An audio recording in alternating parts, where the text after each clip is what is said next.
Oh, hello there. Hey, friends, I was just preparing myself for a spirited discussion. On what, you may ask? Politics?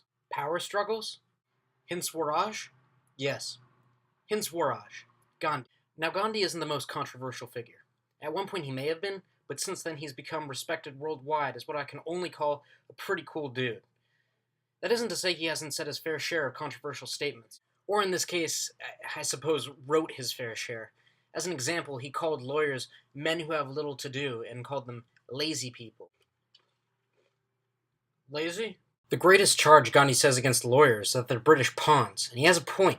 By working within the system, aren't they upholding the system? Law is a good thing, you may say. Isn't it responsible for keeping us safe in a civilized society? Nay, says Gandhi. Nary helpful nor civilized. But this isn't even close to the amount of distrust and anger he shows at doctors. Not only does he say that doctors are also pawns of the British, but he says that hospitals are institutions for propagating sin. Those are strong words. What charge can he possibly bring against the healthcare industry? Well, simply that they enable sin and allow us to ignore our mistakes. I overeat, he says. I have a stomach ache which the doctor soothes with a pill, so I go and eat more, which makes the stomach hurt again. I have learned nothing. Because of the damn doctor, I say! And he says something totally relevant about today's society.